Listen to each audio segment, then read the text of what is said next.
What's up, guys? Thank you, as always, for hitting this video. 3 quick things. Number 1, if you're not already subscribed, please do us a favor and hit that subscribe button. 2, if you would like to see early ad-free releases of our episodes on Patreon, you can join Ooze Control via the link in the description below. And number 3, if you'd like to check out previous episodes of the podcast, that playlist is also listed down below. Now relax, enjoy. Welcome to Cinema Slime, the podcast where we deep dive into film, nerd out hard on the details, and observe how cinema seeps into our collective psyche. I'm Ren, one of your hosts, and as always, I'm joined by my brother-in-law, Scott. Hey, guys. And my brother, Harrison. I never saved anything for the swim back. Nice. Every movie we cover is from a curated list and randomly picked based on our monthly theme, except for this month. Right now, we're in week 2 of May in the midst of Scott's picks. Last week, we discussed Amadeus. Be sure to listen to that. And just a reminder, if you're looking to jump straight to the film discussion, you can use the chapters in your podcast app to skip to the main event. Today, we're heading into the not-too-distant future to discuss Andrew Niccol's 1997 directorial debut, Gattaca.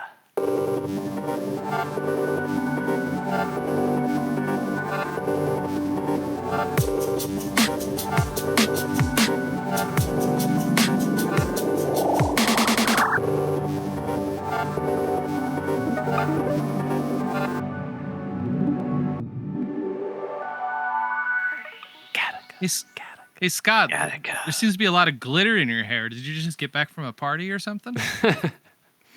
Yeah. So what happens in Vegas stays in Vegas, and it might just stay that way.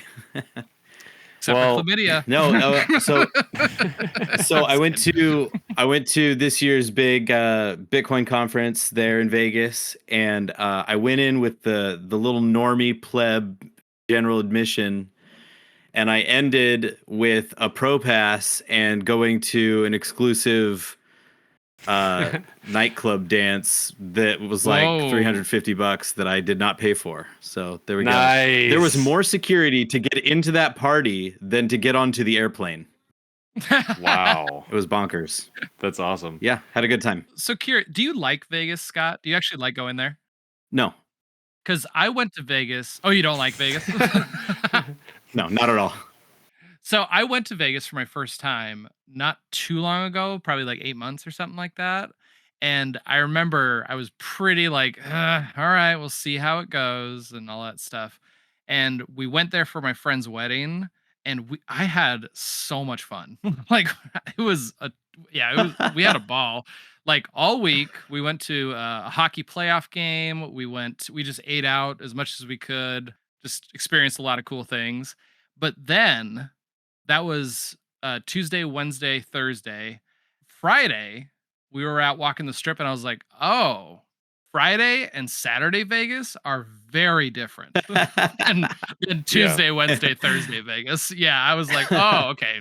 This is what it's really is. Okay. So it was pretty funny. Yeah, so very big contrast. I've got this really like interesting dual relationship with Las Vegas. I served my mission in Las Vegas, and I love the people of Las Vegas.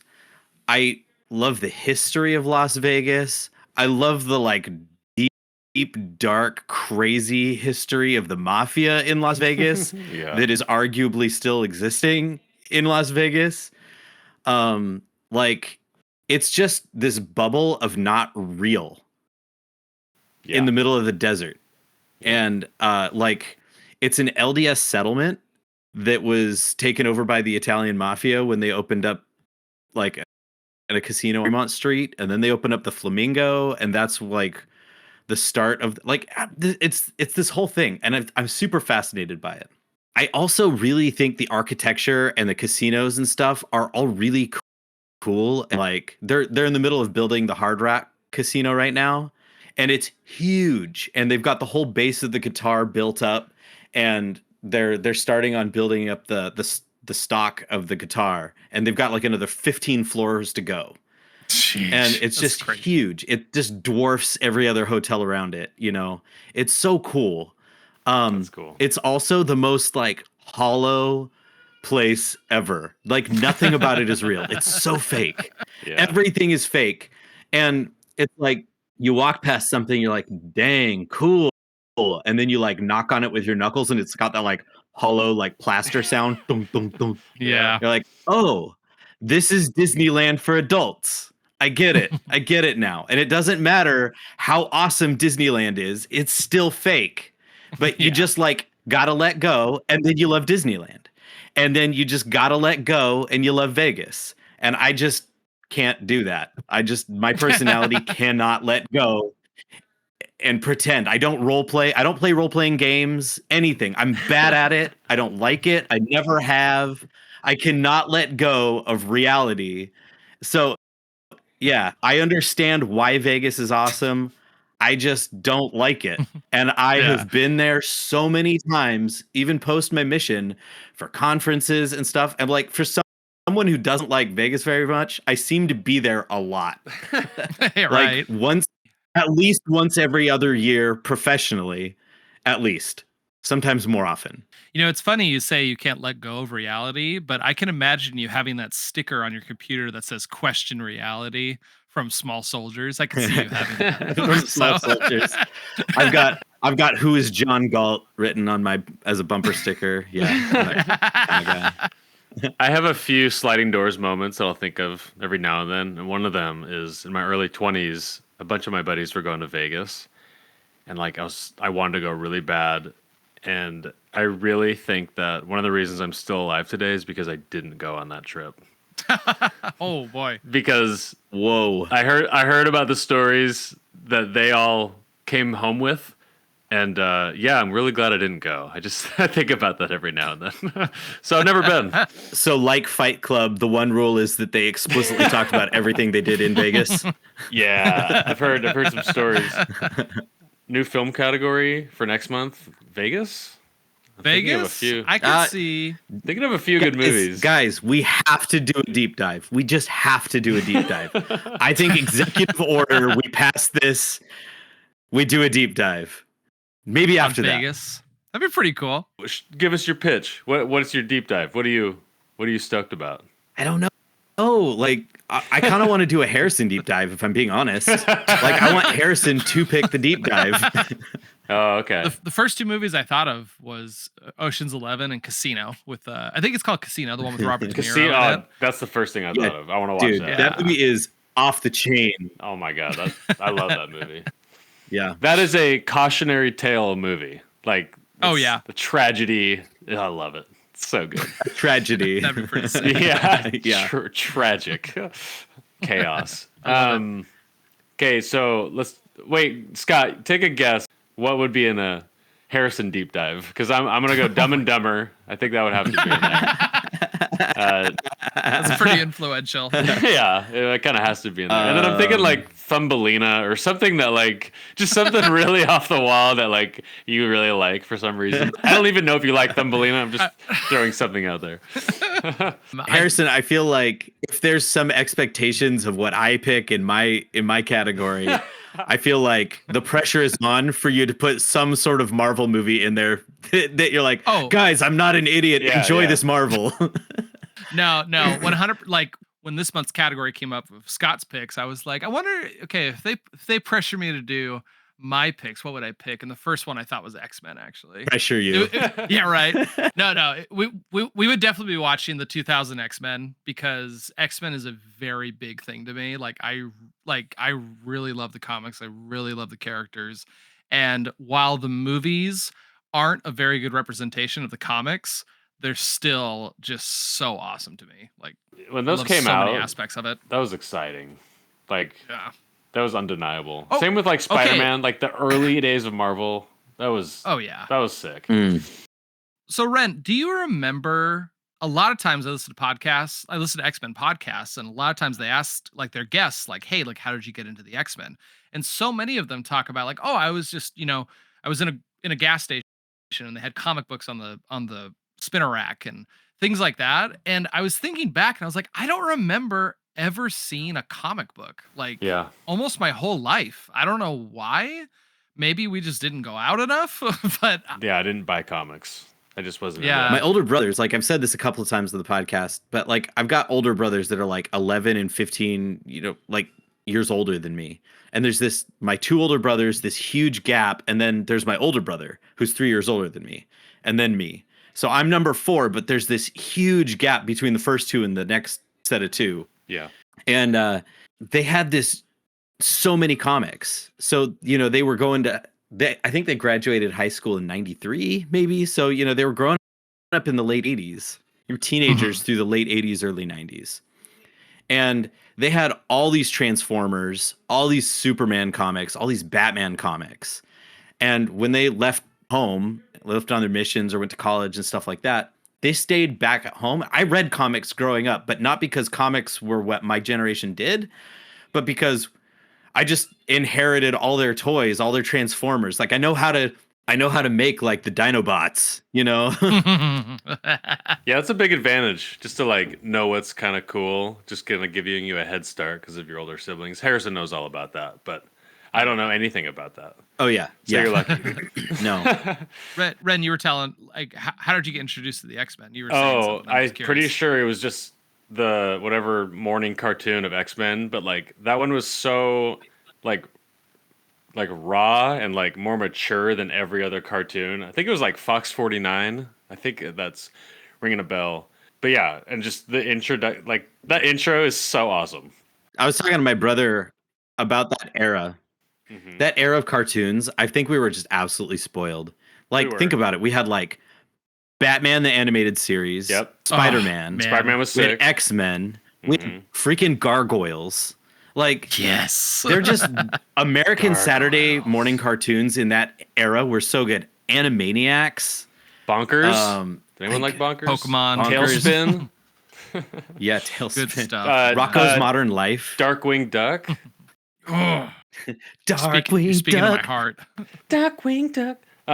Yeah, and then we would go to my grandma and grandpa's. They had cable, so you got Ren and Stimpy. Yeah, you got the remember Aerial Monsters? Hey Arnold. Yeah, there's a bunch of good ones. There's some really good stuff out there, yeah. The worst show ever. Do you guys remember Rupert? No. I remember Ren and Stimpy and being like, what the hell is this? Dude, guys, Ren and Stimpy, I pulled up. So the first season of Ren and Stimpy is the original writers. They're good. Yeah. They're like bizarre. Yeah. But they're genuinely great writing. Everything else is like ride the coattails of that. It went the way of SpongeBob, where it's just like, yeah, let's just like play on the trope of him laughing a bunch and like fart jokes, but it's not funny, really. It's just like it got common. But Ren and Stimpy, that first season, and then like a select handful full of like 2 or 3 episodes in the later seasons are good. Those are worth watching now as an adult and going, these are freaking bizarre and so good. But yeah, it's not all you can't just like write off that whole show. It was good still. I remember like watching it and being like hoping that like my parents didn't know I was watching it. Because I knew they'd be like, you can't watch this. There's way too many butt cracks and zits popping and fart jokes and stuff. Like they do like the close up shot. Oh my god, their face in like ultra detailed, ugly. Oh, gross. Space Madness episode is just like Academy Award winning quality. It's amazing. I'll have to revisit it. You have your thumb on the remote control ready to turn it off if the door opens. Yeah. Nothing. Nothing. I swear. Yeah. What are you watching? Hey, before we jump into the movie, I have another round of Family Feud if you guys want to play. Let's do it. All right, Scott. I'm ready. Cue the theme music. Family Feud. Family Feud. Family Feud, etc. All right. Here we go. You guys ready for this? Your first one was a lot better than that, Scott. I gotta say, I think you're better under the gun, like improv. But I think you're kind of you didn't really know what to do right there. I still had Darkwing Duck stuck in my head. That was it. That's what threw you off. All right. I asked 1,792 Redditors this question. Thank you for waiting through, so I didn't have to. Exactly. I asked them, what is the most iconic shot in cinema? And I'll I'll give you a couple man. examples so you understand what we're going for here, okay? Okay. So 3 that I pulled out, these 3 did not make in the top 8, but they were close. The Statue of Liberty scene at the end of Planet of the Apes, Rose and Jack at the front of the Titanic, and Marty McFly going back in time, and the fire trail from the car. Okay. So those are just 3 examples. Those aren't in the top 8, but I have 8 answers on the board. You get 3 strikes, and then you're out. And then I'll tell you what all the other answers are. I think we started with Scott last time. So Ren, why don't you give us your first guess? Most iconic shot in all of cinema. Think popular, like popular movies that everybody has seen. Okay. Well, I'm thinking of Star Wars, and it's either going to be. Are there any old movies? I would. Let's see. No, I wouldn't say there's anything like Scarlet Pimpernel old. Okay. Thank you. That's funny that I know what you mean by that. That's 1934. Okay. Thank you. High bar. Yeah. Like, okay, let's see. Like, I would say all of these. Hold on, double checking. I think I've seen almost all of these in my lifetime. That does anchor me a bit. Okay, first guess for me is 2001: A Space Odyssey. Looking up the monolith at the sun and the moon and all that. With the monkeys. All that. Oh, okay. Yeah, okay. So I haven't seen 2001: A Space Odyssey, but I do know what shot you're talking about, and it should have been on this list, but it's not. So I get half point. Half point. I'll give you 1 point out of the, like, for example, the top answer has 406 points, so I'll give you 1 point. Okay, sounds good. Can I cry foul at the degenerate Redditors? Come on. yes, you can. Did I just show my age just now? No, okay, I'll try and go with an easy one. Luke, you are my father, or the other way around. I'm your father. I am your father. That's one of the popular shots. Being that is the number 1 answer, is the most iconic shot in all of cinema. You get 406 points, Scott. I'm 405 points ahead. Yes, you are. I can do math. There you go. All right, Ren. Most iconic shot ever. Most iconic shot. Most iconic. Hey, no Googling. I'm seeing you. I'm looking at covers. I can't even think right now. The Godfather, the beginning with Marlon Brando petting his cat. Once again, another one that should be up there, but it's not. Sorry, brother. You get another 1 point. I'm getting cred for mentioning these. I know that, so it's that's really what this is all about. Actually, it's not really about figuring it out. It's naming the ones people forget. It's Ren, can you stop watching only good movies? Yeah, exactly. I watched a stinker the other night. Do you have to make us all feel bad all the time? All right, Scott. You're 1 for 1 right now, 100%. So, give me an iconic shot, one that is stuck in the world. Everyone knows this. When Thanos snaps his finger, everybody dies. That's a pretty solid one, but it is not on that list. Sorry, Marvel doesn't make it, I guess. All right, my next guess is in Fight Club when all the buildings are exploding and falling down to the Pixies' Where's My Mind? And then the credits roll. Ren, you're just too cool for this game. So no, Ren, that wasn't on dang there. it! I can't even listen to you. All right, Scott, why don't you make some guesses and see if you can get any on there? Well, my first guess was from Citizen Kane zoomed up saying Rosebud and him dropping the snow globe, but you told me there were no old movies, so that's not on the list. Yep. But that is the most iconic scene in any movie ever. Well, hold on. Barring Star Wars. Barring Star Wars. Does that count as? I mean, if mine count, then that counts.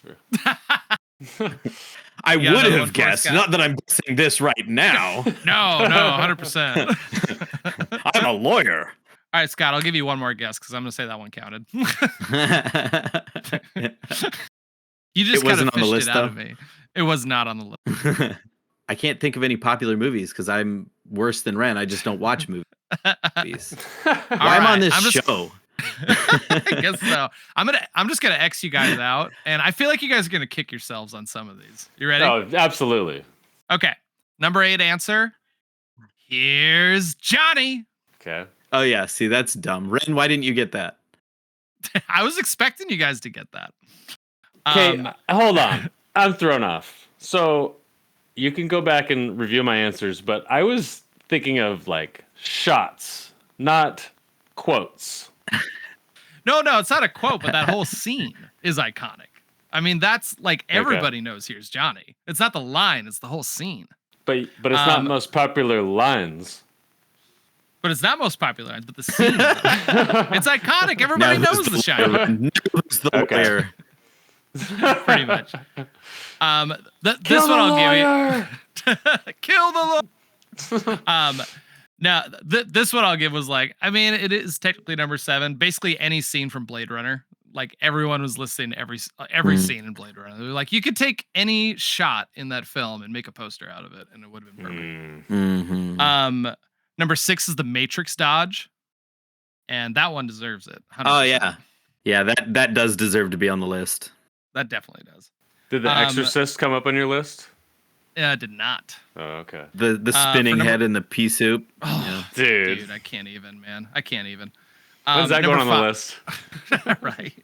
Oh, well, yeah, number 5. Yeah. We should just the next category should just be all these ones that we missed. We just put Blade Runner and we put The Shining put and The Shining on there and Matrix. Hey, I'm down to watch The Matrix with you guys. I think that would be tons of fun. It's gone on and off my list a couple of times. Number 5 is when they see dinosaurs for the first time in Jurassic Park, when he takes off his glasses and they just stand up and they're looking at it. Dude, the soundtrack. Yeah, I see it in my head right now. Oh my god. So incredible. Laura Dern's just like crapping her pants as she's standing up. Yes. Let's see. Number 4 is the shower scene from Psycho. That's a good one.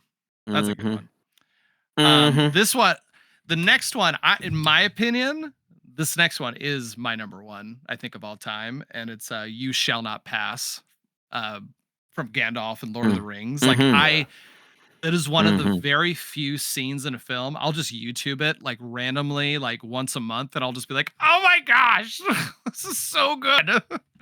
It just blows my mind. You know, the Lord of the Rings video that I Google or I pull up on YouTube on a regular basis is they're taking the hobbits to Isengard. They're taking the hobbits to Isengard, to Isengard, over and over and over. Like I've probably watched that 20 times in the past month. There's a really great homage to that scene in Forgetting Sarah Marshall. Have either of you seen that? No, I haven't. Oh my god. Okay, whenever we do comedy month. That'll be good. And then number 2, the last one to reveal is when they first see the in Jaws, when he's throwing the chum in the water, the shark pops up. We're gonna need a bigger boat. Yep. There you go. There's our top 8 most iconic shots in all of cinema, according to Reddit. Yeah, they're just not as cool as you, Ren. Let's just face it. I kind of agree with that list. It's pretty good. Those degenerates know what's up. They got it right. They got it more right than I did. In a future obsessed with genetic perfection, Vincent Freeman is an invalid, deemed destined for mediocrity, yet he refuses to let his DNA dictate his fate. To pursue his lifelong dream of space travel, he assumes the identity of a genetically elite athlete, navigating a high-stakes world of deception to infiltrate the Gattaca Aerospace Corporation. As he inches closer to the stars, Vincent must constantly outsmart the society designed to keep him grounded, proving that the human spirit cannot be reduced to a strand of code. This is Andrew Niccol's 1997 film, Gattaca. And I just read all that without making one mistake. I'm really proud of myself. That is pretty impressive, Fred. It'd be easy to edit and post. Scott, this was from your list. I had never seen this movie. But yeah, I'm curious about your experience with this movie. You've talked about it a few times. It's been on some lists here and there, and I've grown up looking at the DVD cover, but never seen it. So tell us about your experience with this one. Well, first off, I have a question for you guys. Is this not the most Scott film in existence? I will say this. I watched this movie, and I was like, hold on. Gattaca, Amadeus, Obsession, doing anything you possibly can to be the best. Is this Scott? Perfect. This is Scott. Okay, I laughed really hard when you just said that because Harrison, you were telling me that Cameron was trying to look for a movie and he was like, "What's Cinema Slime watching?" You said Gattaca, and he watched it and he messaged you and he was like, "Did Scott pick this?" He did. He did. That's funny. So good. Yeah, no, this is definitely a you film, and just as a little preview, I'm very glad you picked this film because I found it extremely interesting. The first time I watched it was in middle school. My middle school science teacher showed us this movie. I'm thinking that now. I'm like, that's kind of a cool science teacher. Yeah, for real. This movie is so formative to just how I think. Like, there's the standing up against some unstoppable system. It's not a being, it's like a way of life, a culture. It's being the rebel, but the noble rebel, the good guy against the bad guy. But there's arguments for why the system is the way that it is, and it might arguably be better. But then the argument of the whole film is humanity trumps any kind of top-down engineered efficiency. And my life is that. Every project I've ever worked on, this movie is in every project that I've worked on. Ever. When I was a little kid, I was probably 8 or 9 years old. I was really big into making total conversions, basically modding the original Doom game. Doom, the ultimate Doom. And there was this promotional cereal box version of Doom that came out called Chex Quest. And to all my Chex Quest peeps out there, everyone remembers it. It's always like, hey man, I remember playing that. And that's the thing. I loved that game so much. It's one of the reasons I became a game designer. But all through high school, I worked on a Doom 3 total conversion of Doom 3 called Chex Trek. And I was basically recreating the world and putting my own story on it and stuff. You can go to Google right now and search for Chex Trek instead of Chex Quest, and no one else has messed with this IP, so it'll come up in your search. It goes right to the top of Google. In that story, there were two types of cereal. There were perfect cereals, and then there were imperfect cereals, the stuff that would like get thrown away and not get put into cereal boxes. And I like organized the world into like, what are the pristine, perfect cereals, the Chexes, the Cheerios, stuff like that, versus like the cornflakes, they're the imperfects and whatnot. And it was this whole story about like coming in, like all of the imperfect cereals fighting against this like perfect. It was so dumb. But like, even all the way back in high school, I was like creating stories based on this like level of deception, and the bad guys are also the good guys, kind of like hidden identity kind of thing going on. If you look at one of my most recent projects I worked on is my wife's book. So the book is Shadows of the Gate by D.W. Shepard. And it's a whole story about hiding who you are so that you can use this like these hidden talents. It's like use your mental skills to be better. It's like, and as I was watching this movie, I had this realization that this movie is basically the nerd's version of Rocky. It's like, yeah, like that kid was so smart. He overcame every obstacle, but he didn't fight with his body. He fought with his brain. It's just like the nerd anthem for Rocky. And that's my life. I'm a nerd. I'm overweight. I need to run more. I need to play basketball. But I use my big brain and I think about things a lot, so I'm a lot more like Vincent than I am Jerome. And that's my jam. I don't have anything else to say. Let's move on. Well, what a self-hype session you just gave yourself. I loved it. Yeah, man. I'll say. So my experience watching this film, it was pretty intense. So I'm watching it, and about 1/3 of the way through, I was like, wait, I'm really getting into this. And I started taking notes, and I just kept taking notes over and over again. And when I got to the end of the film, I looked down at my notes, and all I wrote down was a young Jude Law is the hottest thing I've ever seen in my life, just written over and over and over again. Holy hell. Oh my gosh. Anyways, Agreed. but to be a little bit serious, no, I think this I bet movie you are was. serious. I am serious now. Why wouldn't you be serious? Right. I will say that when it comes to movies like this, where it's kind of this like almost dystopian future, or like I don't know, just almost a different world, but based here on Earth, I really appreciate when they think everything out. And when these weird things pop up or these different ways that they handle situations, you're like, oh, like that is so clever. And that is so smart the way they did that. I really, really appreciate that. I like that this movie made me ask myself some very difficult questions and made me think about, some things that I didn't really feel comfortable thinking about because of this whole like, crafting your kids into like the perfect being. Like that was really uncomfortable, honestly. Like that scene when they're sitting down and the doctor's like, all right, we're checking for all these things. We're going to make sure, he doesn't, you know, he isn't born with crooked teeth or a receding hairline and blah, blah, blah. And his parents are like, well, like we only want to make sure he's not like bad disease. We want to leave some things to chance. And then he's like, well, you could just have a kid that's perfect though. And I'm like, that, like, that was a really uncomfortable scene for me to watch. But they did it in a very, I don't know, they didn't do it in a way that made me hate this movie because the concept of the film made me go like, ooh, I feel like I'm not going to like this at the end. But for some reason, I watched it and at the end. I was like, that was very satisfying. That was a very satisfying meal to eat. I enjoyed this movie quite a bit. That's awesome. Yeah, I have like a false memory of watching this, but it was definitely like in the background, like hanging out. I mean, this is like a make out with your girlfriend movie, so like I probably watched it, but like the only part I remembered was the very end with Jude Law in the incinerator. I was like, oh yeah. I was like, I remember this one thing, and that's about when you stop making out. So yeah, I think it kind of lines up. But this is such a unique movie. It's really cool. I was trying to like look up like the style of the art direction, and I think I came across. I didn't write it down. It's like neo noir or like kind of noirish. Yeah, like future noir. It's like really cleaner cool. Blade Runner, like classy Blade Runner. No, it's sterile Blade Runner. That was one other word I saw. I was like, that's a compliment how sterile this movie feels. It's kind of cool. Okay, so I got to say something funny here.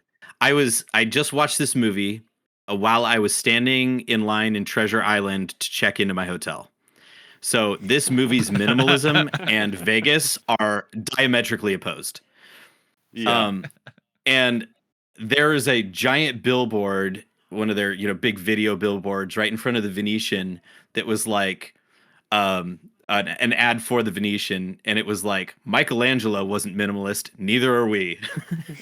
And it was such a juxtaposition to go from like this like gaudy, hollow, whatever, like ornate art style that I was physically in versus this pretty early depiction of very minimalist, brutalist, taken further architecture that now that's like Apple's entire brand, and like the whole Zen and Buddhist kind of influence with minimalism that has carried on and it really became a cultural zeitgeist after this film. It was interesting to look and go like, hey, this movie did it before that.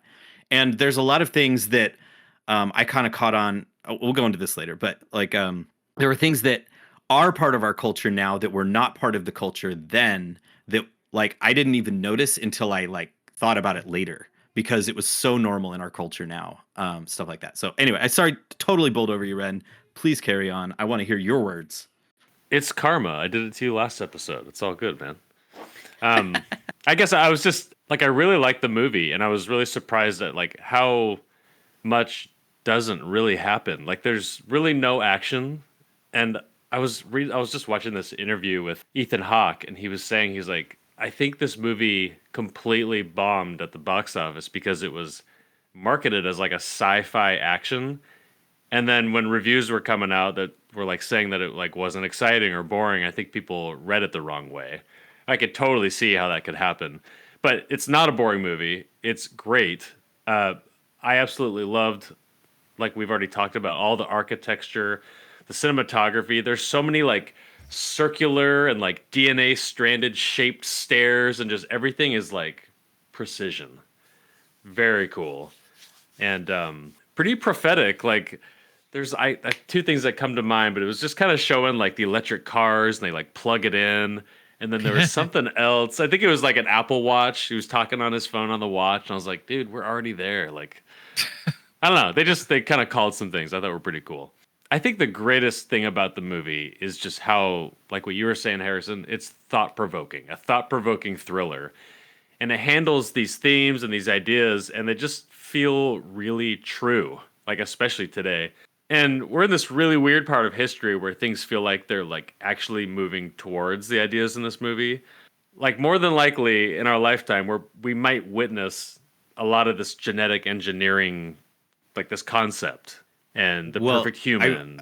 If you go look up human genetic embryo editing, this is like a thing that's in the news right now. Yeah, exactly. Like they are, yeah, it's like literally they're happening. like correcting for like for diabetes and like cancer markers and stuff like that in embryo. That is a thing that is happening right now.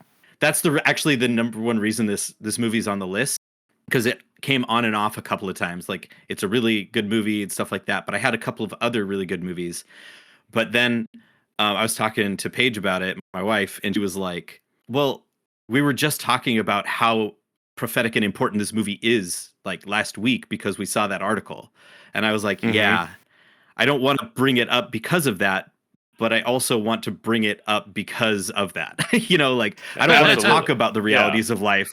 I just want it to be in our cultural zeitgeist so that we can have this in our brains, that this is a possibility that can happen if we do all of the positives of editing people's embryos. You know, like those are positive outcomes, but this is a dystopian movie from those positive outcomes. No, it's just scary to me, honestly. Like, just thinking about genetic coding and editing people, like, it's one of those things where I feel when I really sit down and think about it, there's all these positives I can think about. Like, oh yeah, it'd be great to not have these certain diseases or people to grow up in pain because of X, Y, and Z and so forth. But then I go on this just tangent of thinking all the terrible and horrible things that it can lead to as well. And like I was thinking about this a lot today. I was just like, one of the greatest things about the human race is we're innovating all the time to make things just better and easier for us. But the problem is we're also always innovating and we're always taking those things we've created, and some people take that and do horrible things with them as well. And so, yeah, this movie just made me really like kind of go off the deep end thinking of like kind of scary shit that could happen because of this. Me too. One of the craziest thoughts I was like spiraling about. It's like people don't know what they want until they know what's available. So if there was a service or some sort of way, like we see it today, people can choose what gender baby they have. And then if they have the option to like create a perfect organism or a perfect baby, they might take it.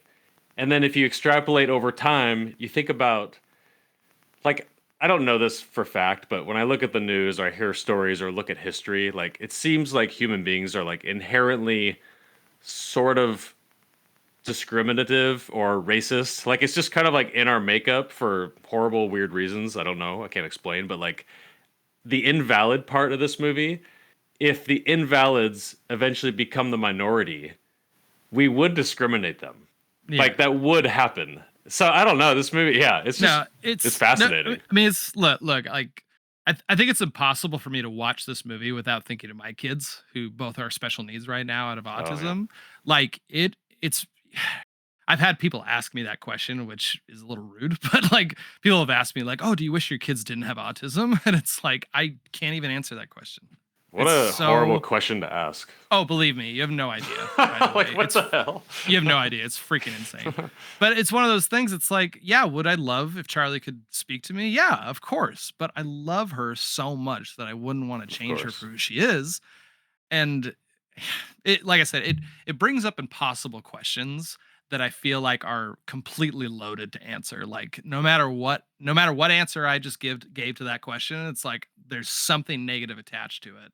And that puts me in like this paralyzing position of like, I can't even say anything, it's hard.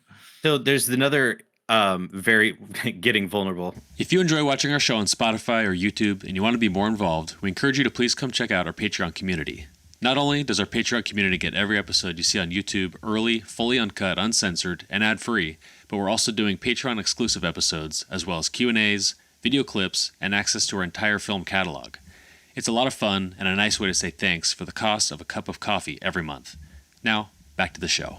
Another aspect of this film that really hit me throughout my life is, so I've got like celiac disease, and I've got a horrible gluten sensitivity.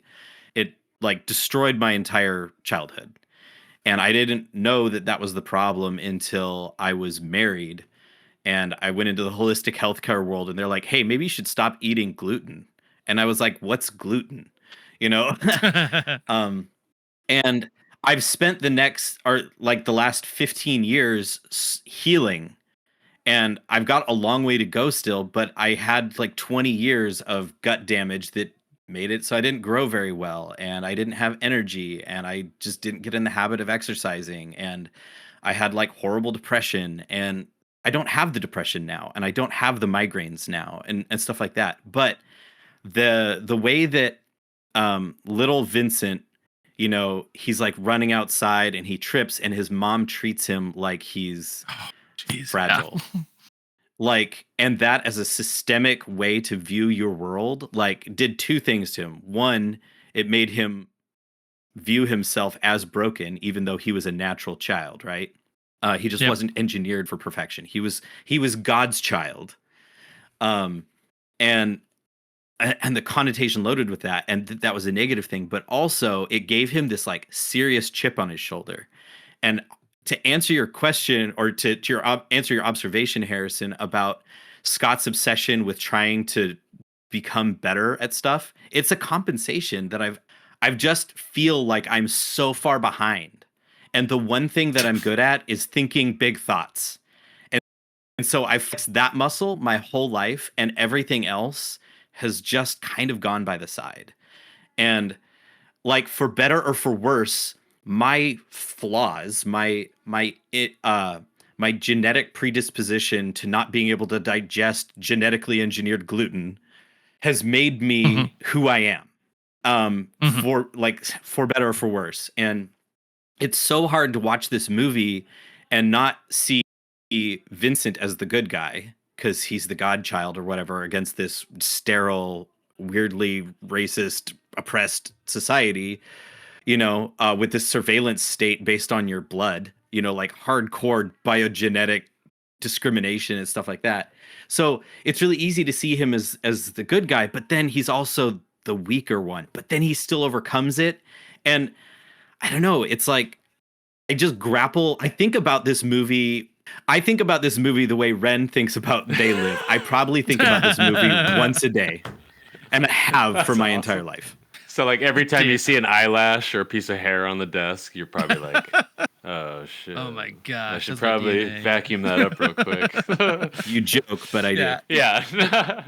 So this movie actually made me think about, we just talked about it, but made me think about X-Men actually.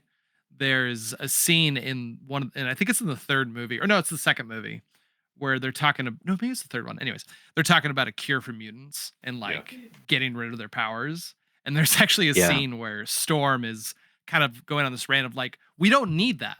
Why would we want to get rid of our powers? And she's saying that to Rogue, whose power is to suck someone's life away from them and potentially kill them. But so like, I watched that scene and it's like, whoa, okay. It's like, there's so many different angles and aspects to think about when it comes to stuff like this. And Gattaca just kind of put it in a different perspective and made it feel a little bit more real than X-Men did for me.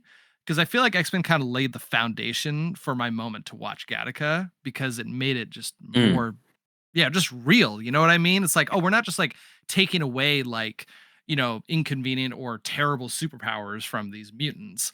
We're taking away, you know, personalities and weaknesses from people that maybe that weakness would have turned them into something greater because of who they are.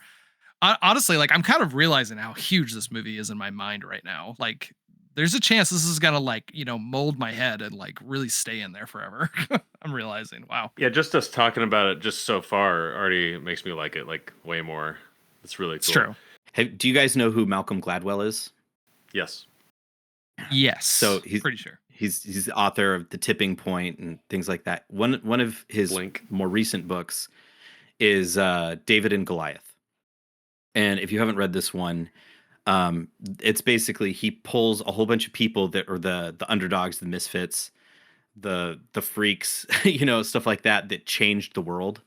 And he makes this pretty compelling argument that they changed the world because of their problems, and so like on the lesser scale, like there's a guy who's just like incredible at sales, and he's good at that because he's dyslexic, and he was so bad at reading in elementary school and stuff that he compensated by having people skills.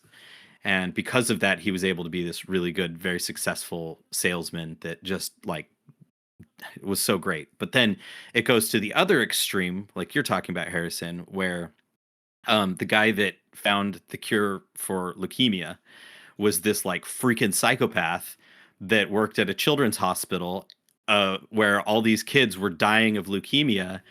And he basically just like the reason we have like moral codes for doctors is because of this guy. And he was like, they're gonna die anyway. Let's just use them to figure out what the problem is. Like he literally was a psychopath and had no empathy, but that made him good enough at his job to actually go through all of the horrible moral conundrums that other people would deal with, and he didn't deal with them. He just found the freaking cure. And like, I hate that, but also every little girl that has leukemia now has a chance at life because this guy chewed through children at a children's hospital and made them die earlier, but they were going to die anyway, was his psychopathic justification. Wow. How's that for a black pill for you I don't today? have anything to add. Yeah. Here. So just to get back to the movie here, because I know we're talking about like the themes of this movie, but just to get back to the movie. So Ren, this is the first time you watched it.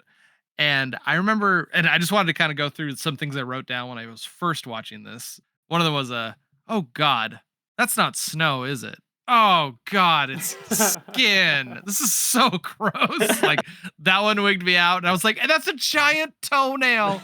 Oh my God, what's going on? Yeah. I wrote down nipple alert, just nipple alert, really loud. And then there's a scene where he opens up the fridge and his urine's in there. And I just wrote down, you know what? I'm not shocked that Ethan Hawke labels and collects his own urine. Like this is just a shot of his living room. And then the other first thought I had was when he goes out, when they go outside for the first time, there's like that yellow filter on top of the whole movie. And I was like, okay, so we're in Arizona or New Mexico. Like that's just a long time ago. A long time ago. Yeah. I don't know if you had any like first gut reactions, Red, when you like didn't even know what was going on in the movie, because Well, there is one scene we got to talk about. And I don't know how the hell they did it. I don't know if you guys even caught it, but the scene where I can't remember. Someone's on a Uma treadmill. Thurman? Yeah, she's on a treadmill, and while she's running, there's like an investigation of the invalid going on. And then in the background, there's this man in that spinning no gravity contraption thing where he's spinning in circles. And if you watch it, every single cut when they go to everyone's face, that guy in that contraption spinning thing, it is cut perfectly with continuity. It's absolutely insane. I have no idea how they did it. I meant to go look at like a behind the scenes thing. But or maybe like I was seeing things. Did you guys clock that as well, or I didn't clock that, but I did write. I wrote down that gyro spinning thing is the most Star Trek thing about this whole movie. But no, I didn't clock that, but that sounds pretty intense. I'll have to watch I'm that. pretty sure. I was like, what? And I rewound it like once maybe, but I was like, yeah, I need to rewatch it to like study that. You know that those things are real, right? Yeah, I've been on one at Boy Scout camp in like 2001. Jeez. And you're still alive? Yeah, I waited in line You for had 4 hours to get on it, and then it was You've over in you've like had 10 two seconds. close encounters with death, almost going to Vegas and then writing that thing, and you're still with us. I'm really happy. I know. It is a Man. miracle. He's immortal. My goodness. Okay, I wrote down another really cool thing about the movie that I really appreciated. So one of the key parts of the story, when he's a child, he gets the birth of this idea to go up into space, but he can't because he's an invalid. So he has this dream that's like set into him, and I love how that was put into his mind because him and his brother have that swimming competition, and the invalid didn't run out of energy and ended up saving his life, and that small little thing just propelled him to think and dream beyond his current circumstances.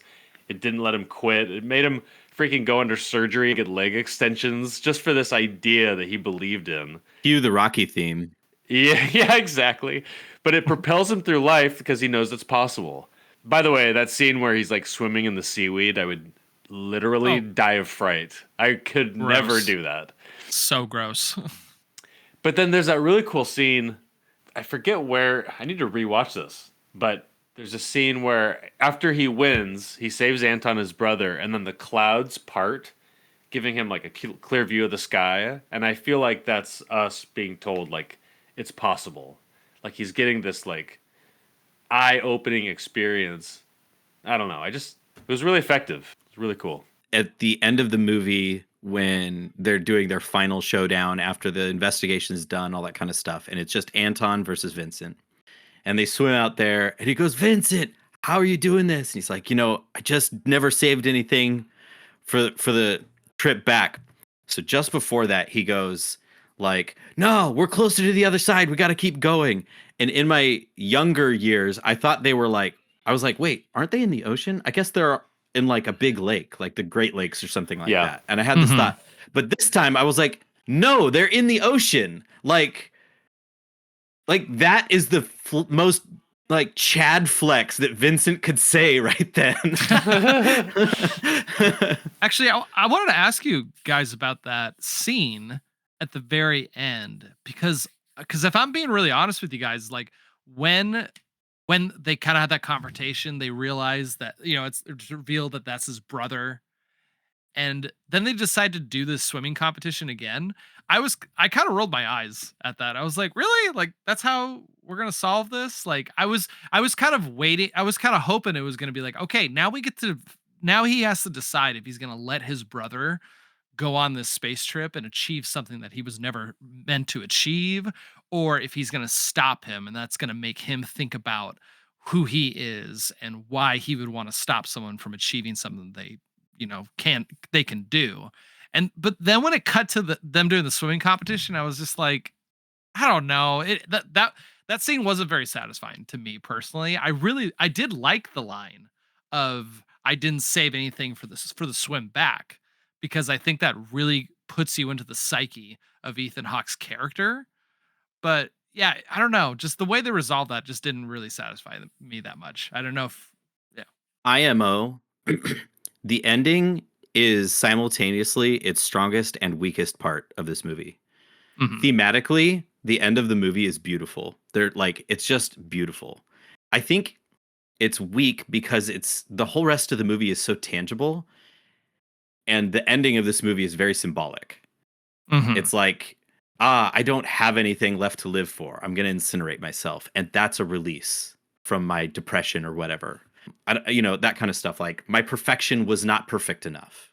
Uma Thurman and Ethan Hawke, having their like, I don't know, constrained goodbye and him in space. And it was like, I don't know, it was unsatisfying, but also thematically it wrapped everything up so well in a symbolic way that like, I don't know that it should change, but I agree with you that compared to how tense or thrilling or well articulated or tangible the rest of the movie was, the ending was just kind of like, yeah, it had to end that way, but couldn't there have been something more, a tangible version that did the same impact? Yeah, I get that. I agree. I feel like it's definitely a choice. And just kind of looking into Andrew Niccol's work, he did this, and either the same year before or after, he wrote The Truman Show. And there's also a really interesting choice at the end of that movie, because when he walks out and he escapes, we don't see a thing. And that was a choice, just to kind of leave it up to you. Which is the perfect ending for the Truman Show, but also like ultimately unsatisfying from a traditional movie storytelling perspective. But it was the right choice, and it can't be any different. Mm-hmm. Yeah, I agree with that. It's just interesting because, like, if I was Andrew Niccol, yeah, I would have done differently. But I really appreciate just the choices that he made in this. Yeah, I stated this in the intro, but this is his debut film. I just want to give him some props. Like, Oh yeah. there's a lot of thematic maturity for a first-time director. The aesthetic, that retro future type of look we've already talked about. But also, what we're touching on right now is like the restraint. Like I said, there's not a lot of excessive action. It's not chaotic editing. I don't know. I feel like that is a meditation, like a choice that he nailed it. I have a lot of respect for his style. In the most pretentious way that I think I can possibly say this, it's almost like, because the movie is all about everything being hidden, the whole rest of the movie, everything is so open.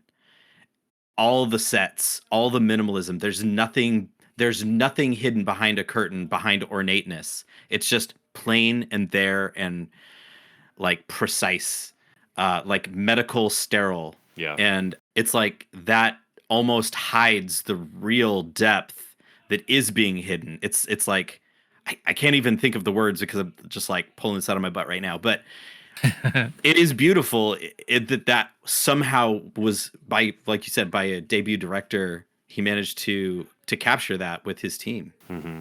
Yeah, just to stay on the ending here. So, Jude Law's character incinerating himself, that really hit me really dang hard. Like, I was really like, no. And I was like, no, he's not gonna. Oh my gosh. And it like really The rattled rocket blasters. Yeah. Yeah. That Dude, really that's that really cool. rattled me. Cool cut. And I Both felt of like them went where they wanted to be in the first place. right. Mhm. And honestly, like it sounds terrible to say, but I think that was the perfect ending for Jude Law's character. The hard part, I wouldn't say the hard part, but the interesting thing for me was the entire movie. We're seeing these spaceships going off and leaving in his whole life, and he's changing everything, spending so much money and dedicating his whole life to getting on that spaceship and going somewhere. And I was curious as to where they were going, what was the purpose of it, but I didn't feel like I needed to know what happened afterwards. I didn't feel like I had to know it. The ending, when he gets onto the spaceship and he's just sitting in the circle in a suit and tie, that for some reason, if he was just in like an astronaut outfit, I probably would have been like, all right, he got there. But because he's sitting in the circle wearing a suit and tie, I'm like, okay, hold on. This is cultish. Something weird is going on. And like my two theories were, I was like, okay, either A, he's not a valid, like this isn't the good people and they're just shipping them off planet to kill them and just die. or You're spiraling, yeah. or they're trying to like farm out the like, we have all these genetically enhanced people, but they're still trying to farm out the best of the best, and they're shipping people off as quickly as possible. Then they're going to blow up Earth. Like that was the theory that was going through my head. The best of the best of the best of the best. sir. Yeah. Yes. Dude, Harrison, thank you for bringing this up. It's been a long time since we've had a movie that even allowed for a great Harrison conspiracy theory. Like, this is bringing me back to early Cinema Slime days. This is feeling good. Let's keep The it good up. old days. I'm telling you though, like there's some like all we know is they're heading towards Saturn or Titan. Yeah, they're heading to Titan, and it's like, which is a hold moon on, of Saturn. like, yeah, but I don't know. Is the moon of Saturn like an actual solid planet they could even land on? Like that's the part that I was confused about. I was like, There's water there. there is water there. Okay, I just need to Okay, get my planets allegedly. figured out. Allegedly. So there's this show, The Stranger Things, right? In this show, there's this actress. Her name is Maya Hawke. She's also in a couple other like really pretty great movies. Once Upon a Time in Hollywood. She also voiced Anxiety in Inside Out 2. If you look at her birthday, she was born in 1998. Now this and her parents are Ethan Hawke and Uma Thurman. Yep. And this movie, steamy little romance scene there between Ethan Hawke and Uma Thurman. This movie came out in 1997, 1 year before Maya came into existence. Wait a minute. You know what's funny? As soon as I learned that Maya Hawke was Ethan Hawke and Uma Thurman's kid, I was like, that 100% tracks. Like, there's not even like a question. I just didn't like click She in looks my head, but I'm like, nope. just like both of them. It's amazing. I know. It's pretty impressive. She's honestly. an exact split between the two. Yeah. Yeah, it's amazing seeing that. Now, what's really great about this is that after Gattaca came out, that just the tabloids destroyed Ethan Hawke and Uma Thurman because of like an affair, and like it was just like destroyed. And usually I ignore all of that stuff, and I didn't learn about this until like a year ago. And I was like, oh my gosh. And it made me love Maya Hawke more because I love Ethan Hawke and Uma Thurman so much because of this movie. I was like, I don't like the tabloids had their day, but now like Maya's freaking incredible in everything she does. This movie like made a godchild instead of a genetically engineered I'm child. grateful for it. And she's great. Like I don't know. Like I don't know if there's anything deeper to look into it. We should ask Reddit or not. Please Right. don't. Yeah, right. I watched like 45 minutes of Ethan Hawke and Maya. They're just like talking about movies. That's all it pretty is. Just like, oh, Dad, I remember you showed me this movie, and they just like BS about movies on like a video conference call. And I was like, that's I love that. does that? Who does that? Yeah, what a weird concept. I will say the scene between Ethan Hawke and Uma Thurman when what was it? I think she does it first. No, he does it first. He pulls his hair out and hands it to her. It's like, go ahead, check me up. And then she just lets it go and lets it fly away. I was like, why was that the sexiest thing I've ever seen in my life? Oh my God. like it's just that trust. Uma. But yeah, no. I want to dance like Uma Thurman and I can't get her out of my head. No, I think they had great chemistry. Going back to the conspiracy theory part real quick, I actually did make the theory like what I can't remember the exact moment in the film that I thought this, but I remember thinking, I was like, oh my gosh, he's gonna kill his brother and use his DNA to get ahead. Oh. I like really clocked in on that, and then early in the movie. Really early in the movie, like pretty dang quickly. That's awesome. I wish that I this is like the one time now that I wish that I hadn't seen this movie early in my life so I could have this experience. I wasn't smart enough in middle school to come up with stuff. But yeah, no, I was like, oh my gosh, he's gonna kill his brother, use his DNA to jump forward. And then I was like, oh, they got separated. I'm like, oh, okay. And then when the whole black market blood thing, and that actor from Monk, and then shows Monk up. shows up, and you're like, this is the scariest Monk ever. Dude, that was trippy. I mean, like changing the Evil color of his Monk. eyeballs, the leg extension scene, Jude Law's character, like, scraping skin particles off his hand and collecting his urine and labeling it as well. Maybe Jude Law does that too. No judgment. That was just it's such a crazy concept. And I think that really emphasized what I was talking about earlier, where I love when dystopian worlds like this really think things through and they really dive into the details of like, oh yeah, I need to make sure that every day I wake up and I scrape off as much dead skin as possible. And then I need to collect Jude Law's skin in a little bottle and sprinkle it on my laptop computer. Like, that's insane. That's so crazy to me. So Harrison, I don't want you to answer first. This is directed at you, Ren. Oh no. Ren, what is your favorite Tony Shalhoub movie? Tony Shalhoub is the actor of Monk. What's your favorite role that he does? I like when he gets shot in the face in Men in Black.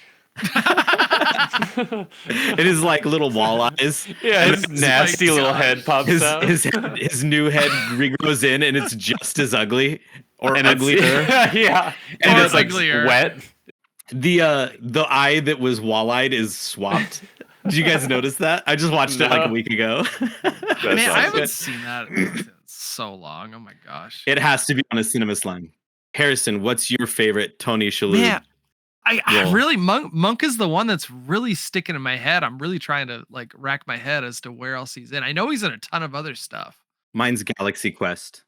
Oh, Oh, my yeah. gosh, I hate myself now. I can't believe Galaxy Quest. okay, real quick Galaxy Quest tangent here real quick. Okay, Cameron has this theory, and maybe it's true, but he has this theory that he's like, I really think that in the universe of Galaxy Quest, the character that Tony Shalhoub plays, he's not the original actor of that character, and the original actor was Asian.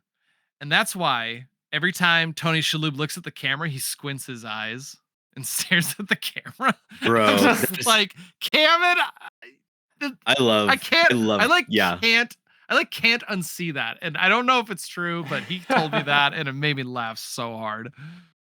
Oh, that's the most like Star Trek like blackface type thing to do anyway. So like it would fit so well in the satire like love letter parody that Galaxy Quest is. So anyway, let's come back to this movie. Yeah, let's come back to this one. Ren, you were talking about other actors. Yeah, just some familiar faces. That like Elias Cotes is in this. He's Ethan Hawke's dad as like the flashback. Oh, But right, that's the guy who plays Casey Jones. Yep. There Isn't was that weird? also- Casey Jones is the most like straight-laced like Yeah. coward. And then there was Maya Rudolph is one of the delivery nurses. She has a nurse thing over her face. There's no way to know, but she's come a long way since she was in this. And then there was an actor. Oh, Dean Norris. He's one of the cops who like questions. Oh, I think it's Jude Law. He's like drinking and he like gets in his face. Yep. He's like sorry, but that guy's. What's your number? What's your Yeah. number? Dude, But yeah, Jude I know him Law's from Breaking accent, Bad. If I was gonna make my own Jarvis in my house like Tony Stark, it would be Jude Law's voice. I just hands Dude. down. Oh, if there is any actor, I was thinking about this because of your prompt, Ren, the other day. Like actors that you're like super uncomfortably attracted to. Jude Law. Yeah. Freak. Yeah. Jude Law. I was Dude, like, is it he could- Antonio Banderas? Is there any female actor? Like, it's Jude Law. It's Jude Law. Jude Law's so hot in this movie. I'm just gonna say it. He could rearrange my DNA any day. So, Jude Law wants to help Ethan Hawke because he got paralyzed. Why? Someone remind me. I'm trying to figure. I think he just. He stepped in front of a car and got He paralyzed. stepped in front on purpose too. Like Yeah. I think the story is that he was drunk or he walked down to there, but then he confesses to him later in the movie. That's like, no, I was fully aware and I knew exactly what I was doing when that happened. Okay. And yeah. Okay, second question. Second question. Dr. Lamar, played by Xander Berkeley, he's watching Ethan Hawke pee into the cup. Later on, just someone explain to me what happens. Oh, okay, so hold on real quick. First, we have to go over the scene at the very beginning when he's peeing in the cup and he's like, hey, that's a pretty impressive thing you got there. Impressive unit. So my first thought was like, oh, okay, like we're genetically doing stuff like that. And then when you find out Ethan Hawke's character is an invalid, you're like, oh, so that's just a natural great dick. Okay. Isn't Like, it funny that that you. is an unbidden but natural thought process to have that everyone does? good. Would It's girls so have that good. thought process? Because like all three of us guys did. That's really funny. But no, at the very end, he basically Are you talking about the ending scene, Ren? Is that what you Okay, meant? so then he takes the pee test. It comes back as invalid, and then the doctor he's like, "Oh, you look good to go." So he was like in on it the whole time. No, I don't think he was in on it at all. I don't think that Ethan Hawke's character like talked to him and like, get on my side. I think the doctor just knew that he wasn't invalid this whole time. Yeah. And he keeps mentioning things about his son, and I'm assuming his son is also an invalid. And so this doctor, I think he really was looking at, Vincent and just being like, if this guy can achieve something that he was never meant to achieve, that means my son can do that as well. That's funny because he goes, "Remind me to tell you a story about my kid later," and I was like, "I'm not gonna forget that," and then I forgot about it. So yeah, I knew that was gonna be a foreshadow of some sort. Okay, Yeah. Harrison, you nailed it. I think that's exactly that's what what's it was. up. so he's just a bro looking out for other bros. Yeah. Pretty much. He was in on it. Okay. Yeah. Okay. Just admiring a unit. Yeah.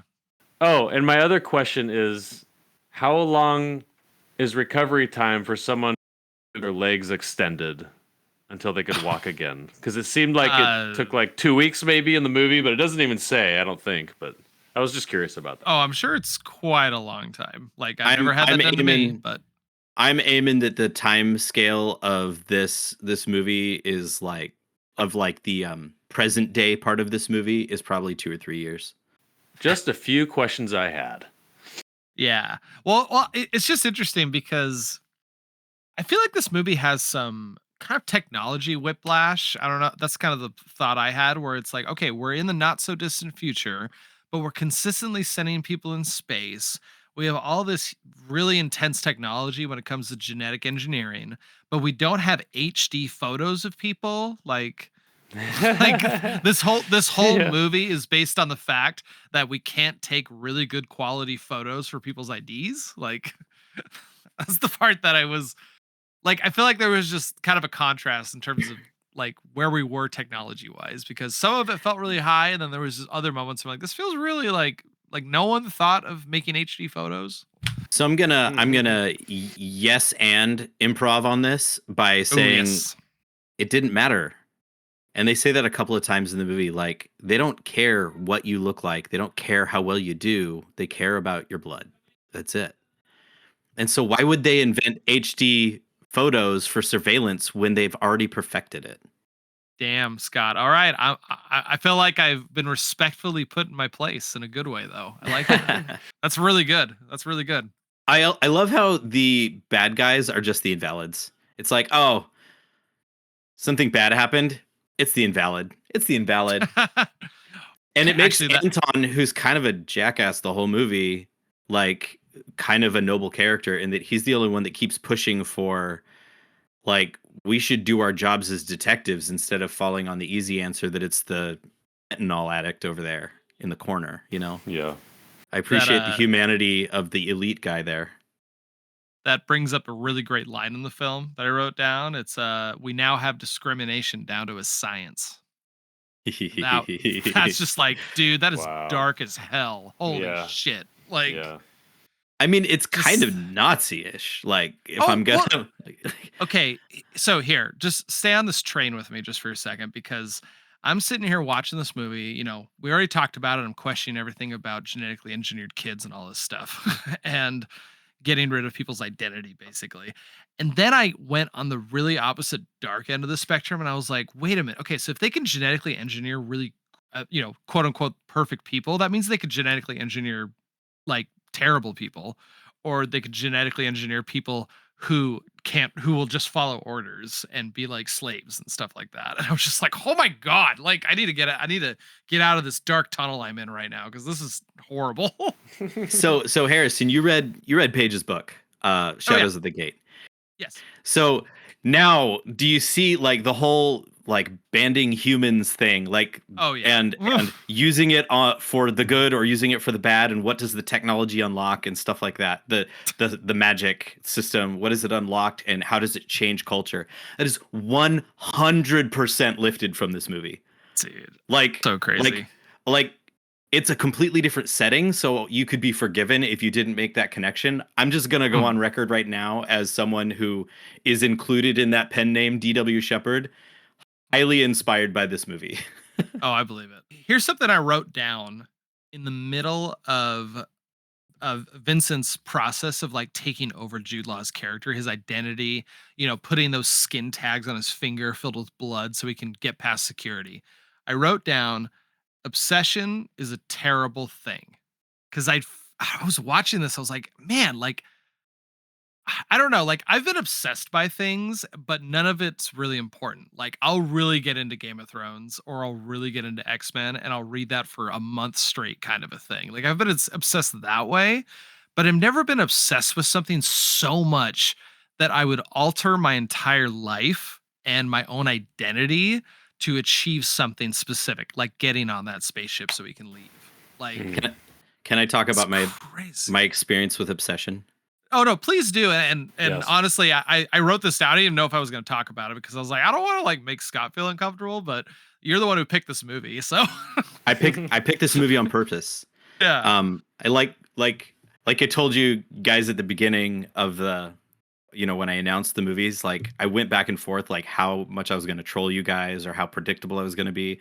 I decided to play it super straight. Like, if you want to understand me, these 4 movies are a really good way to get there. And these are things that I've truly grappled with. Like, these are my Goliaths. These 4 movies are my Goliaths. Hey, everybody, just popping in real quick. If you could hit that like and subscribe button, that would really help us out a lot. But either way, let's get back to the show. So obsession is such a strong part of my life. And like TLDR, it's not about what you do, it's about the intent. Because you can get obsessed with something and lose track of the rest of your life. And I have a predilection towards doing that. And every time I've done it, it's strained my relationship with Paige.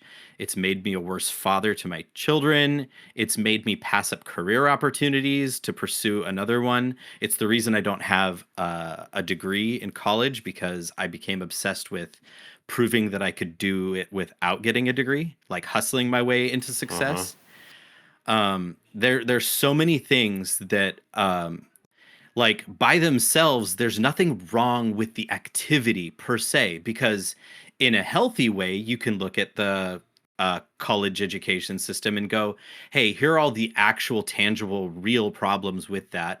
And, you can learn the exact same things if you read a bunch of philosophy, you give yourself a really great liberal arts degree, you go apprentice under an engineer, you could do all these things. And like, at that point, the only thing that a degree is useful for is accreditation, so you can be certified to do something like being a lawyer or being a doctor. But even those, you can start questioning, what is the true value of the certifications and regulation around that? Could that be done in a different way?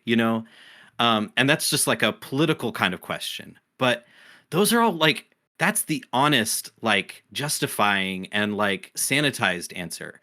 But if you're doing it for the wrong reasons, if you're doing it because you've got a chip on your shoulder, because you're trying to prove that you're smarter to somebody, and you're the only one that's proving it, no one's saying you're dumb or you're too fat or you're too autistic or whatever. If you're not like, if you're doing it for the wrong reasons, and let me be more honest about this, when I do it for the wrong reasons, I get dark. I get really dark and I can't think about anything else. Everything is viewed through the lens of victimhood or repression or whatever the case is. And then you start projecting that shadow self on other people. And you start saying, you are obsessed with, like, how come you're so obsessed with social justice in this regard? Why don't you pay attention to this? Why don't you reform the school system? Why don't you, like, why don't you think there's more than 2 genders? You asshole, like all these things. And like, I can start projecting my own feelings on a whole bunch of other people. And Vincent is this really flawed, interesting character that I can see my internal battles, my personal Goliaths applied to the whole world.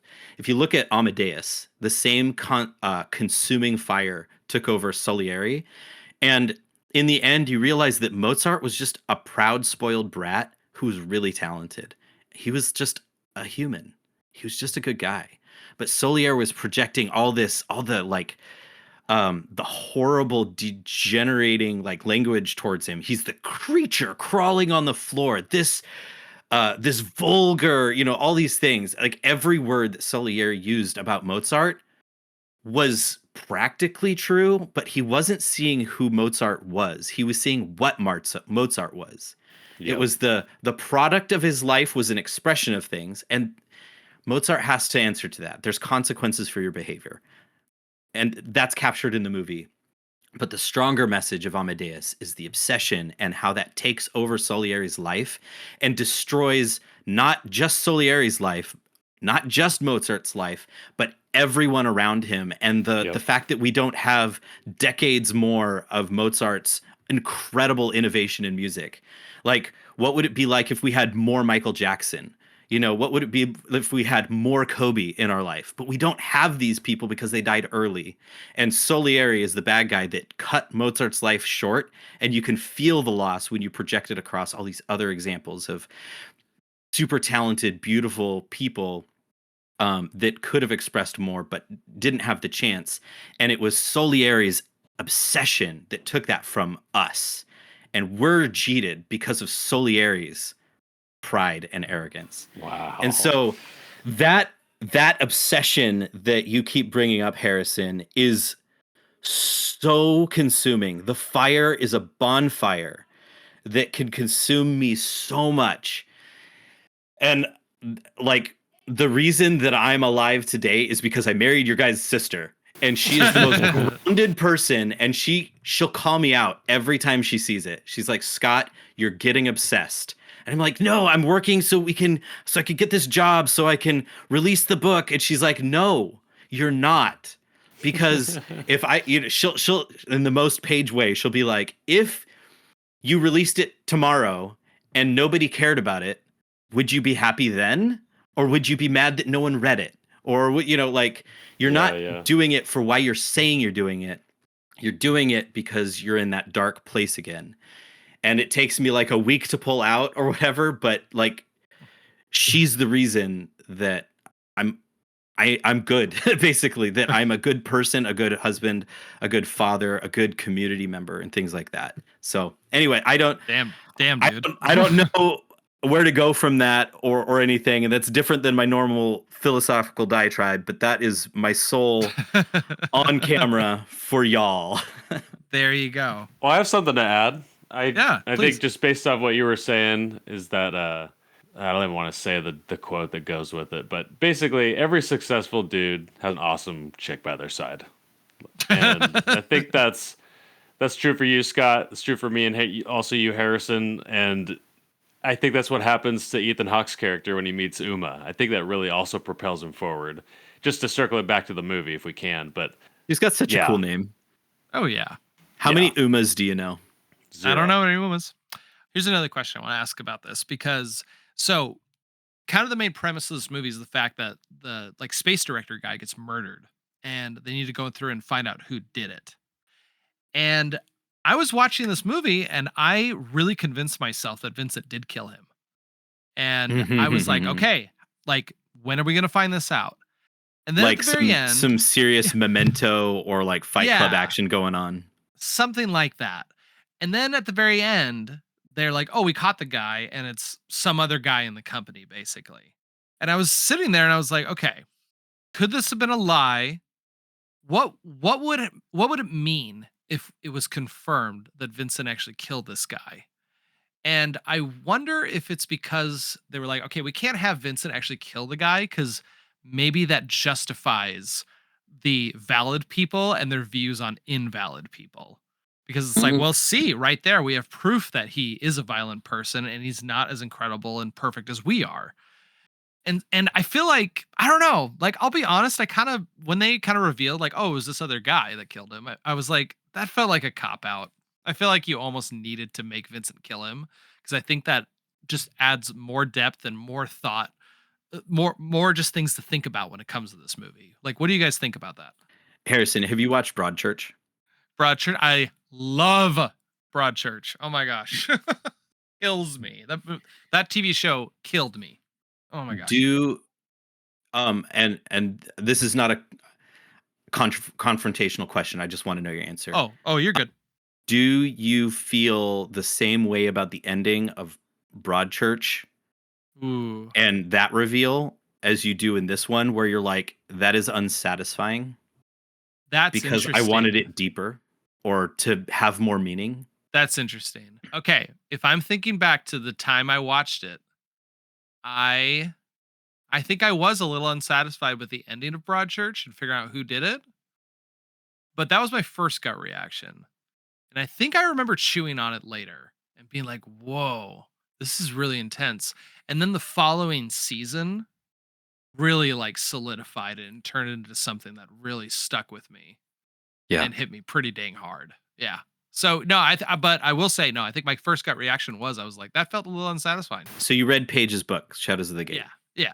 Did you feel the same way that the reveal of who done it was that also unsatisfying? The first one, yes, because there's kind of two reveals, and the Yeah. first reveal was unsatisfying to me. Yep. Yeah. Okay. Once again, heavy inspirations from past. I've said this lots of times. Shadows of the Gate is essentially like a BBC mystery drama, like that Yeah. boring kind of interpersonal kind of take that BBC does mystery and cop procedurals applied to a fantasy world, and heavily inspired by Broadchurch in that the whodunit is purposefully not a grand scheme. It's just like, dang, life sucks sometimes and everyone has to deal with the consequences. And similarly, this movie has a very similar theme. So between Broadchurch and this film, they have the same thing. So your original question, to kind of circle back around to that, I love going through the mental exercise of that meta, like, what if? Because you can get those like, yeah, what if Vincent did it? What would that mean for those themes? But I'm also going to say that I think that sometimes, because death is such a like top, like it's S tier, grab your attention, I like that not every single time, but often or sometimes it's powerful to just go, no, that was just a senseless death. And we've been adding meaning where it doesn't exist. And in this movie, I like that because it doesn't pull away from the main themes, which are the other things that we've talked about: the obsession, the God complex, the moral conundrums, the minimalism versus ostentatiousness, the hidden within the transparent, things like that. The complicit, like the doctor being complicit in helping Vincent continue to be an invalid, even though Vincent has no idea that he's been caught. Those sorts of things. Like, I guess to circle back around, I love what you said, and I'm going to take that. I'm going to noodle on it forever now because this movie is so good and it has that depth. But I also I think that on purpose, Vincent was not ever implied to be the bad guy, so that we could see the distinction. Like, this is a simpler story with incredible complex tension built into it. I would have been 100% satisfied if he Christopher Nolan'd it, where at the end, I don't know how they would do it, but do something in a way where it's not revealed that he killed him, but leave that potential that it could have been. It's like that spinning top at the end of freaking top Inception. wobbles but doesn't fall. Exactly. If the ending of this movie had something related, like equivalent to that, I think this movie would have been perfect. Yeah, I'm gonna put that in there because it's not just like, oh, he did kill him. It's not like a fun fact or something that's interesting that happened. It adds a depth to the discussion of this film between valids and invalids and kind of the relationship between the two. I think it just adds more to the story. I think I also agree with that. The end of Perfect Blue, right? Yeah. The end of Perfect Blue has taken that movie from really good to cult status because of that final scene. There's so much meaning in, wait, who is this person actually? Why did she say that specific thing? Why is that the sky colored blue?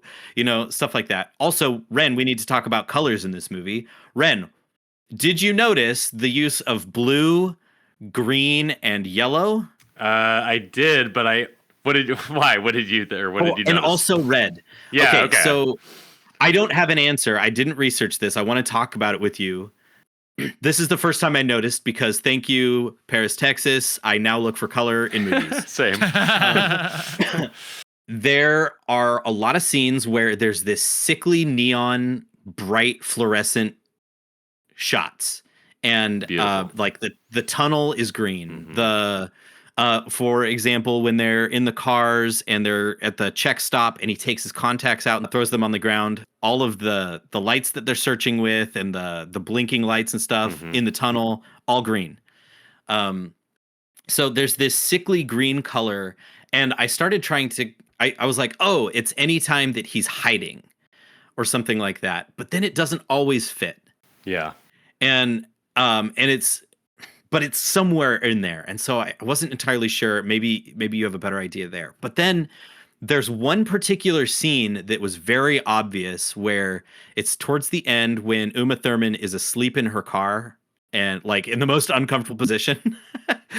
Just like flopped over the car, the like convertible door, But the shot is green, and then there's like this literal wave where it becomes like warm toned and reddish, like the rising sun or something. And then she wakes up and Vincent's right there, and it's like they're open and transparent with each other. So that kind of like re-solidified that, like, oh, they're going back and forth between the warm tones is when they're being open with each other, and the green tones are when it's like tight tension, mystery, that kind of thing, hidden stuff. But then there's the blue colors, and the blue, I don't know, it's like blue, bright blue, washed out fluorescent. And these are like scenes when like Ethan Hawke is like scraping himself down, or when Jude Law crawls into the incinerator. And I was like, what is that supposed to mean? And I don't know. Like, Ren, do you have any thoughts? Like, can you take what I've said and noodle on it live? I don't know. Well, I'm looking online. It says the blue subtext is often associated with the valid status. Clean, sharp, and high tech. When Vincent is in these environments, the lighting often highlights his vulnerability, making him look like a specimen under a microscope. Okay, so great. I see a lot of blue I when see he's that. rubbing the skin and cutting his fingernails and stuff. The main color thing that I was noticing is when that awesome scene of Jude Law when he's crawling up the spiral staircase, he's wearing this red vest. Mhm. And like I Yes. was like, oh, he's dead, or he's gonna kill someone, or something bad's gonna happen. Like it never fails whenever there's any red clothing. It's just He was dead a- the whole time. yeah. Oh my gosh. It's just not to ruin any movies for anyone moving forward, but whenever there's red, like it just means something. Just be ready. Yeah. Sin. Yeah. Right. I just have one last note, and then you guys can wrap up. But I just have to ask you, Ren, was the nudity necessary in this movie? Like, I'm gonna our- answer for our- you, Ren. Yes. Our listeners It are was. clamoring. They're clamoring. Clamor, like how he's shaving himself with a clam on the beach. Is that what you mean? Yeah, that was pretty cool. Yeah, Ethan Hawke's beautiful. Just two beautiful men in this movie. Jude Law, Ethan Hawke, just Not only are incredible. there two beautiful men, they're too beautiful. It's yeah. true. Was it as good as a Bruce Willis butt? I don't know. I don't know. That's I tough. mean, we sort of got cheated. You didn't get a full butt in this. So We got a high back, or like a low back. I mean, a high butt. it was just more of a curve. It wasn't really a butt cheek, Nothing you can like rest in your hand, like in your palm, Oh my God. Just to get a little nerdy, but the title, I know you know this, Scott, but the film's title is based on the letters GATC, which do stand for guanine, adenine, thymine, and cytosine, the 4 nucleobases of DNA. I know you knew that, Scott, but just hear us. I'm just here for the audience right now. I love you. And Ren. then I was just sort of deep diving a little bit into other tech noir or neo noir movies that I want to watch now. I'll just list them real quick, but one of them was Dark City from 1998. Yeah, freak. Good. Equilibrium, Yep. 2002. Good. Blade Runner 2049, Minority Report, Yeah. and Strange Days by Catherine Bigelow. So I'm all in. I haven't watched that one. Yeah. I don't know that one at all. I haven't even heard of it. Yeah, I don't know anything about it, but But the other ones Yeah. on the list, like if it's included in the same list as every one of those massive bangers, then yeah, Yeah. I'm down. new Yeah. category idea. Right. All right, lead us into the slimy scenes, Harry. Will do. So this film, I think the slimiest scene of this movie for me, I think honestly, I was actually trying to pick another one because I talked about not really liking the scene, but this line just really stuck with me. It's him swimming out in the ocean and him saying, I didn't save anything for the swim back. That was really, I don't even know if it's the click moment, but it's the moment that just made me go, like maybe it was just, I was in his psyche and I knew exactly the kind of person he was and what he was trying to achieve and what he was leaving behind him when when he chose to go through all of these insane things to take on a new identity and to get on that spaceship and achieve what he was shooting for. Like that really hit me hard, honestly. Even like Can I I said, say even something though, about that? yeah, please. When I heard that, I immediately thought of Meet Me in Montauk. Just one of those lines that just like you're just like, oh, like that is so Dude. good. I can't even explain why, but it's just like so perfect. It is. It really is perfect. And just a 5-second deterrent, real quick. This movie actually did remind me of Eternal Sunshine, because when it comes to Eternal Sunshine, that whole story is about people getting rid of their memories and obsessing over it, and Yeah. taking something that could have been great and really just corrupting it and turning it into something horrible. So, anyways, so really, this is what it was. I watched the film, turned it off, and I was like 4.5. That was insane. Then it kind of settled down to a 4. And then after talking to you guys, I'm like, no, this is a 4.5. It deserves everything. There's a few scenes in there that didn't really jive with me. And I feel like the ending we talked about, the kind of that Inception ending, I'm like, I kind of wish they went with something like that. But this movie, I think, is going to stick with me forever. Definitely. I'll go next. Give you the last word, Scotty, but I think my slimiest scene, man, I love the one that I mentioned with that. What is that thing called? It's like a zero gravity spinning contraption, whatever that is. The But the continuity gyrosphere. editing. Yeah. Yeah, but just the continuity, the editing, the heartbeat, the tension that built. It's just so awesome. The way I need it to rewatch hard that scene. cuts to Vincent slamming in the locker room, like vomiting because he pushed Yeah. himself too far because he's a little weak and valid. Little wuss. Really cool. But I'm not gonna pick that one because there is a scene, or it's more of just a great shot. I just like froze when I saw it. I was like, wow.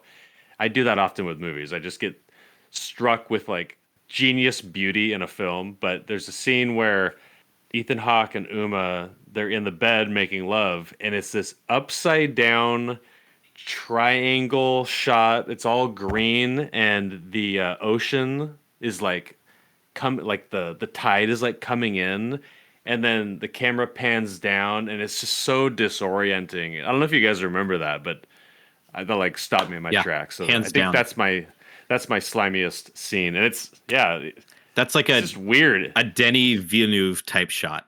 Yeah, absolutely. Yes. And that is like that's what I think of first. Yeah, I'm gonna give this. This is a great movie. Thanks for recommending this.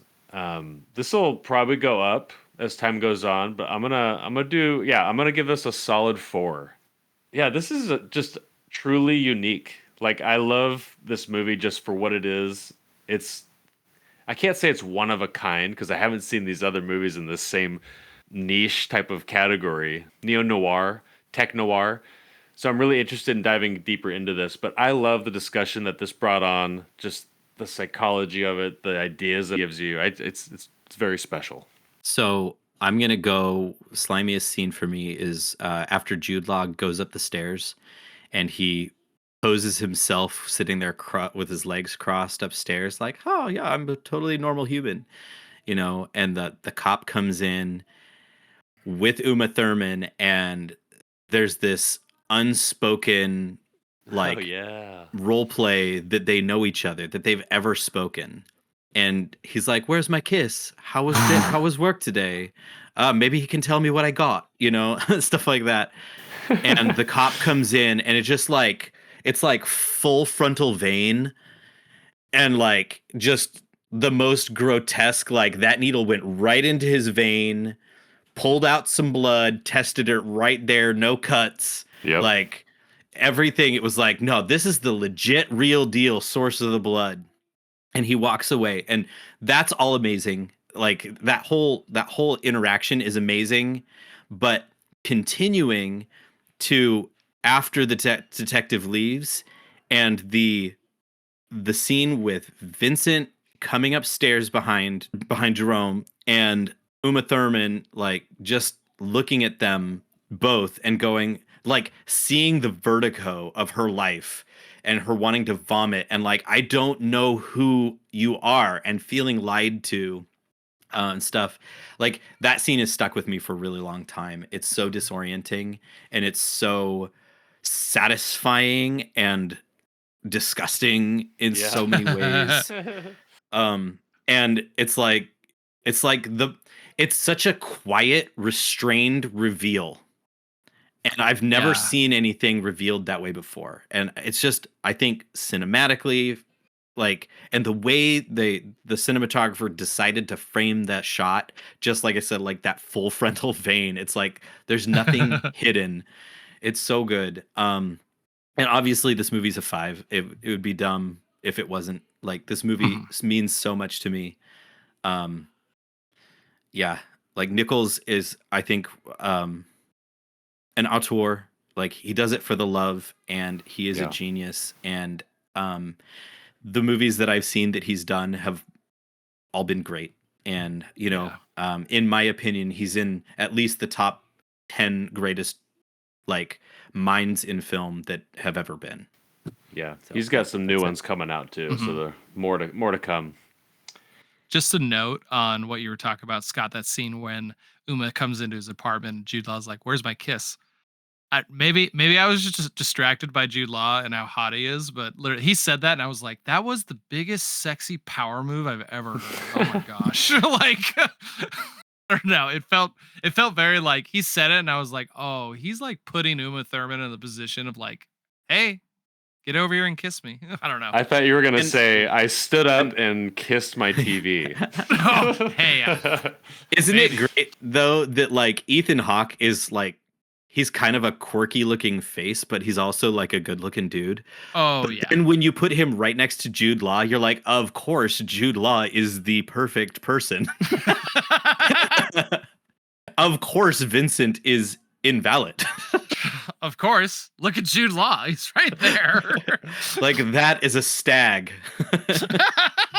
Stag. I gotta say one thing too. Ethan Hawke's performance, like when he's an invalid in the beginning, he's got the crooked tooth and he kind of flares his lip up and he like his posture's crappy. And then by the end of the movie, I mean, he looks like Jude Law. It's amazing. Yeah. Like, he was wearing really his cool. puka shell necklace with his like baggy pants and a belt, Yep. Dude. some Vans. Dude, it never fails to make me laugh when people just say puka shell necklace. It just brings back this like era of life that I'm just like, dear God. That happened for 3 years. That did. Guys, I got to get out of here, but I just want to say thank you guys for recording today. I really needed this today, and I love you guys. And I'm really excited for our next episode. Next episode's going to be a little bit different, guys. It's going to be, you'll see. It's going to be fun. Can I tell everyone what it is? Because they should know anyways. Yeah, sure. If you want to go for it. 2018's A Quiet Place. Let's not talk about it. Let's just end it. All right. Much love. Thank you. See you all then. Have an awesome rest of the night. Catch you See later. you guys. Bye. Love you. Bye. That's a wrap on another episode of Cinema Slime. Be sure to watch the next film before next Wednesday. We had a blast and hope you enjoyed it. This episode was a production by your hosts, Harrison Jensen, Ren Jensen, and Scott Shepard. This is a group effort, and seriously, thank you. Thank you for listening and watching us however you found us. We really appreciate it. Help us grow by leaving a comment, a 5-star review, subscribe, and share an episode with another cinema lover. Also, let's connect. Find us on Discord and Letterboxd for film discussions, reviews, and recommendations. Also, check us out on social media. We're always posting clips, film rabbit holes we're going down, and interesting stuff. And you can also show your support by using Buy Me a Coffee, and we'll give you a shout out if you'd like. All links can be found in the episode notes. Goodbye.